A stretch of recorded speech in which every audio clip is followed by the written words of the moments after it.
Hi, I'm Cynthia Kahn, founder of Amused Now, and I'm here today with singer-songwriter Celeste Buckingham. Hey, Celeste. Hi, Cynthia. So nice to meet you.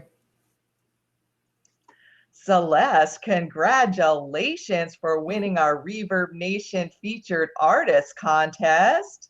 Thank you so much for choosing me. I'm so thrilled to be part of this interview.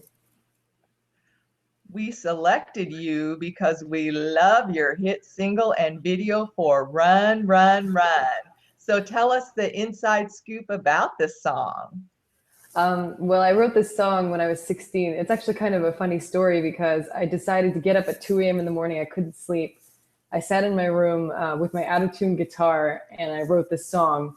And then the next morning I played it for my younger sister, who's also a singer and a songwriter and my biggest critic. She hates everything I do. And if she likes it, it means it's good. So she said she liked it. I took it to the studio, recorded it, and I didn't think it was going to do as well as it did. I didn't actually, honestly, I didn't believe in that record too much, and it blew up in my face overnight. And it's what gave me, the ability to be played on radio where I was from in Europe. I was touring with that song. It was endorsed by different companies. I gained the most played radio hit, radio spins. I mean, this song was a magical accident. So it's been an amazing process, and I'm really grateful for that one song. It was your destiny. I hope so. I heard that you have another new single releasing called Unpredictable. So, of course, we want to hear a little bit about that song too. Yes, I do have a new song out. It's very fresh on the market. I've been in the studio for the last 6 months, locked in with my producer Earl Cohen, who's up in New York, and I've been working on a new album. And this is the first song of the new material. And the song's called Unpredictable. It actually kind of reminds some people of Run, Run, Run, which is great because I'm really happy that they find that similarity. And I would love it if people could find themselves in that song. We're faced with a lot of unpredictable situations in our lifetime, good and bad on a regular basis. And I feel that if I can help people find themselves in a song, then I've achieved what I wanted to do as a songwriter. So yeah, I'm really excited about it. It was recently released online and through Pop Crush, and the music video will be available very soon. And you'll also be able to hear it on Radio Disney exclusively for 2 weeks. So we're very excited about the new song. I'm excited too. You have an amazing singing voice, and so I need to know what's your music background and training? Well, I've always been singing. I started.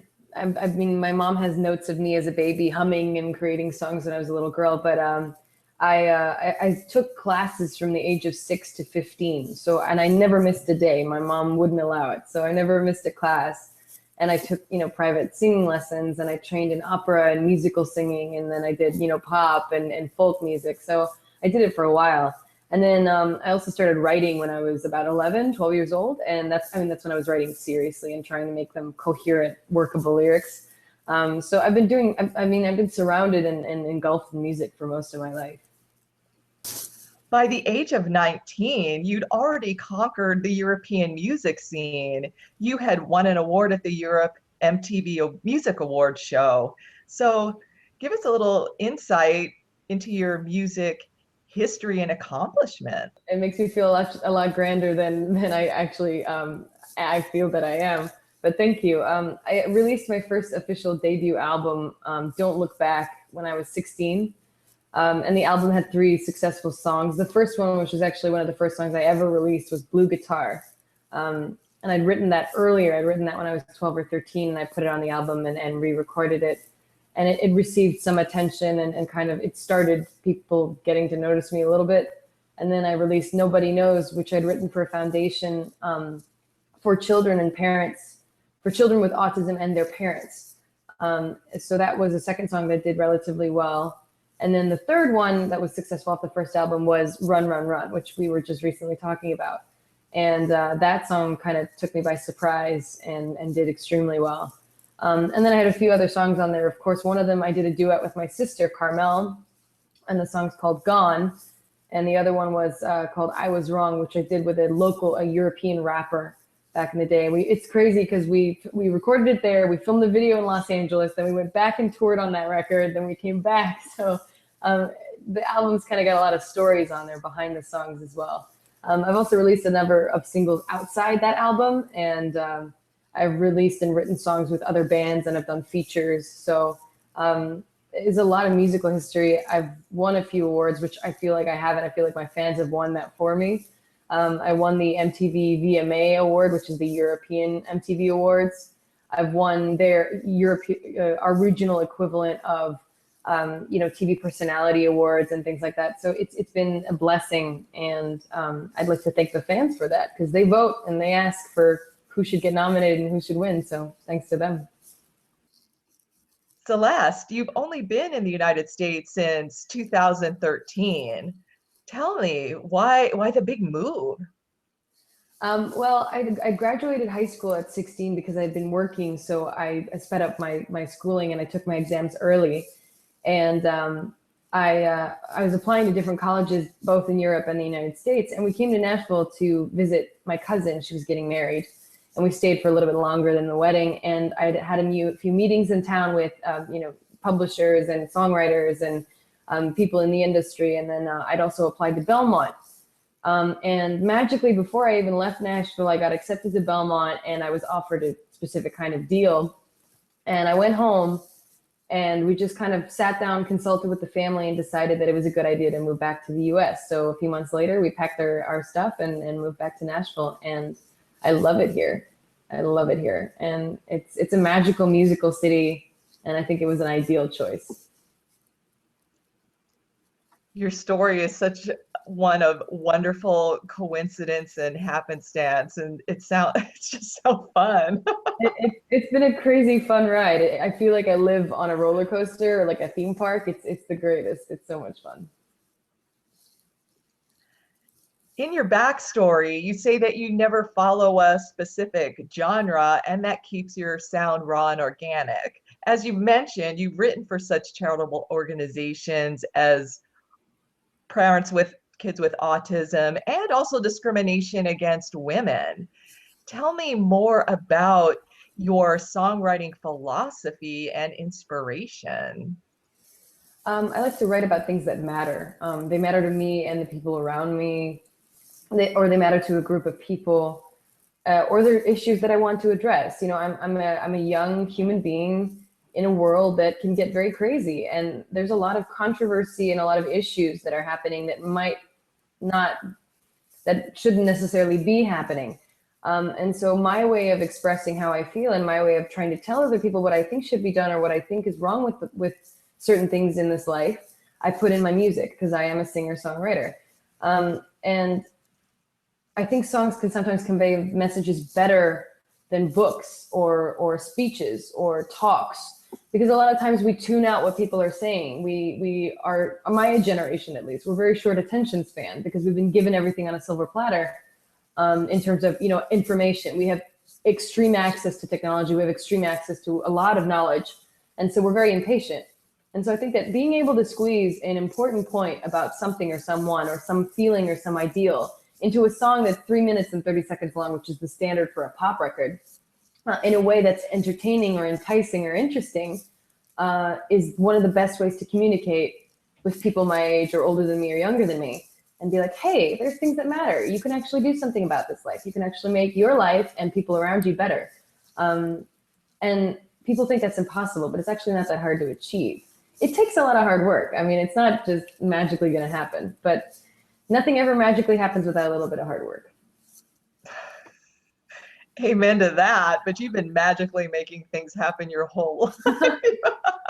I think I've been lucky, to be perfectly honest. I work, but I do work really hard. I barely sleep anymore. I don't know if you can tell, but I literally do not sleep.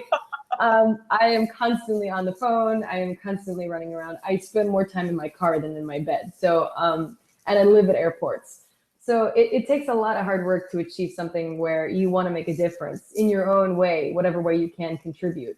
And mine happens to be music. Like, I'd never be able to be a mathematician. I can't even make 1 + 1 work sometimes. So but everybody in their own way has something to contribute to our generation, and that's how humanity moves forward. Because if none of us contributed, or all of us said, well, it's impossible, I'm not going to do it, then we wouldn't really we'd stay the same for hundreds of years. So I feel like it's worth it, and I've just been very blessed that whatever I tried to achieve has been achieved, or has gotten me to a point where I feel fulfilled and confident in my abilities. So well said. You are super articulate. Thank you. Thank you very much. Thank you. As you know, Amused Now is also about artists helping artists. Being a young artist who's obviously working very hard and doing all the right things, what advice do you have for other young artists who are trying to make it in the music business?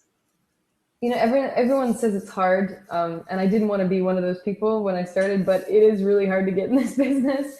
I didn't really think of it as a business when I started. I actually kind of had an aversion to it. I didn't like it, that it had to be all about success and the businesses and the companies you work with. And I was like, I'm an artist. I do this to write. I do this to create. I'm not here to talk about money and budgets, and you know what I mean?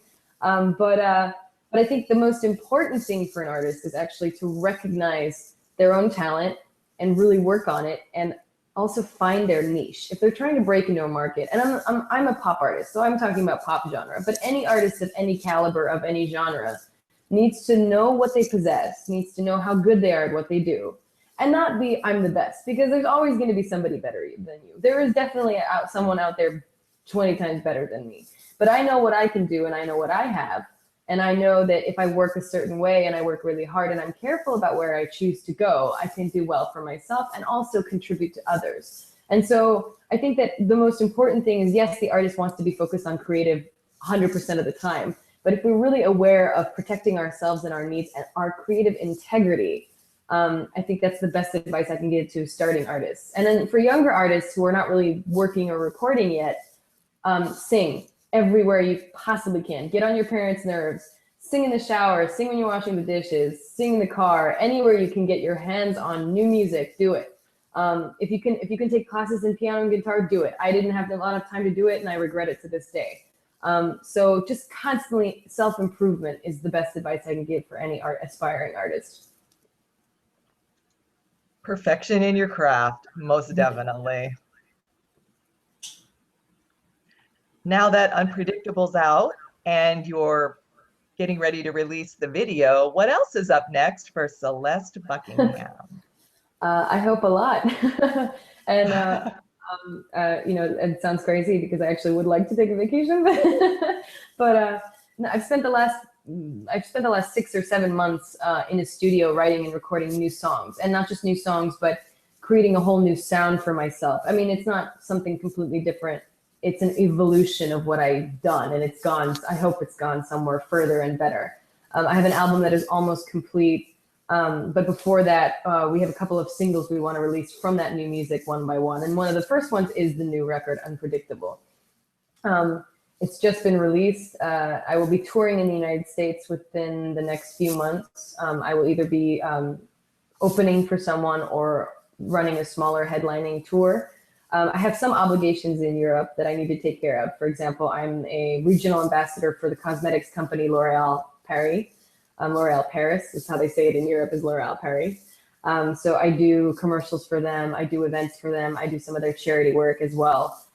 So that's what I go back for every few months. I've been so busy looking at the specifics of what I do that I've forgotten to kind of be human and think about other human beings as not just a listener or audience member or fan or business partner. I really want to get back to that human level. And I think the best way to do that is through charity work. And charity work doesn't mean dumping a whole bunch of money at some organization. It means really getting hands-on, to me at least, really getting hands-on and involved and seeing the world from somebody else's perspective, which may be completely different. Because when you're working with charity, you're working with people who are going through different kinds of hardship.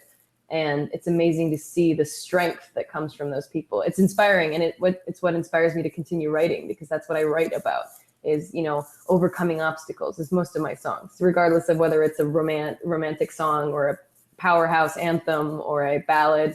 It's always about, you can do this, you're going to be okay. I know that you've inspired me for sure. Thank you. I hope so, at least a little bit. It has been wonderful talking with you today and getting to know you. Thank you so much. It's been wonderful to get to talk to you and whoever watches this interview. I really enjoyed this. Thank you. I want you to keep in touch and hopefully I'll get to interview you again when you release your next album or your next big single. And please keep in touch. I would love to. Thank you so much. Have a wonderful rest of your day. You too. Thank you so much. Goodbye. Hi, I'm Cynthia Kahn, founder of Amused Now. This featured artist presentation has been brought to you by Amused Now Entertainment, a website that enables artists to profit from their creativity. To learn more about Amused Now, visit us at www.amusednow.com or email me at ckahn@amusednow.com.